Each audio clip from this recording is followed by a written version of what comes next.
Nous allons regarder le dossier, l'étudier avec vous, qu'on soit bien certain, qu'on connaisse bien tout, qu'on vérifie que des fois vous n'êtes pas en train de nous utiliser comme service commercial, parce qu'on le voit, ou en train d'essayer de nous instrumentaliser contre votre client. On regarde que les choses soient correctes, et puis lorsqu'elles sont correctes, on va contacter le client, discuter avec lui, et les choses se passent extrêmement paisiblement. Et nous sommes très surpris de voir comment notre médiation est très bien ressentie en fait par les donneurs d'ordre. On est très bien reçus partout. Et donc on va discuter avec, et puis à un moment on va vous mettre tous autour de la table. Le petit sous-traitant que vous êtes, que vous me dites, et puis votre client, et ensemble on va trouver un terrain d'entente. Et puis surtout on va s'attacher, ça c'est très important, à un développement de la relation. Parce qu'il est hors de question que cette médiation soit conclue par un arrêt de la relation, sinon nous aurions échoué. Ce n'est pas notre mission. Elles ont peur, ça c'est clair, de saisir, et nous avons en entreprise individuelle depuis 6 mois seulement une centaine d'entreprises qui ont saisi sur le plan individuel. Par contre, nous avons des grosses médiations collectives. Et là, on en a une bonne quinzaine, 5 sont aujourd'hui réglés, mais l'ensemble des personnels concernés, pour vous dire la taille, c'est plus de 700 000 personnes, en fait, qui sont concernées par les médiations traitées jusqu'à aujourd'hui.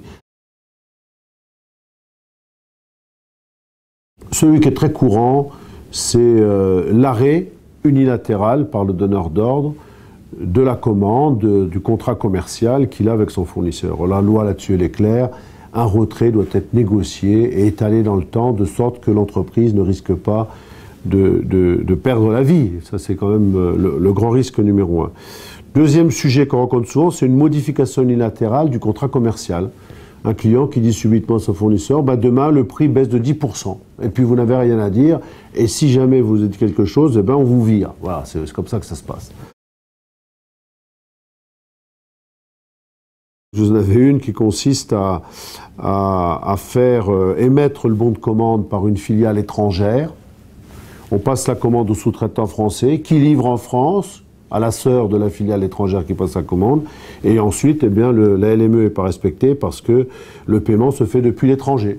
Voilà une méthode. Une autre méthode, ça consiste à dire au fournisseur « Ah, mais monsieur le fournisseur, vous enverrez votre facture quand je vous donnerai une autorisation de facturer. » Ce qui fait que le délai de paiement commence à la date où la facture sera émise.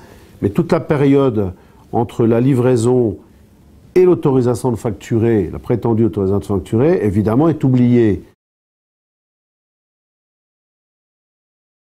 On voit sans autorisation des grands donneurs d'ordre qui utilisent le savoir des fournisseurs, très spécifique, très original, et même pire que ça, qui vont le copier pour le donner à d'autres fournisseurs, ce qui leur permet ensuite de mettre en compétition celui qui est à l'origine de cette originalité, de cette propriété intellectuelle sur un dispositif, un système, un logiciel et autres. Donc ça, c'est quelque chose de régulier. Ça fait 30 ans qu'il y a eu dérive là-dessus. Aujourd'hui, on est passé dans un monde de non-droit.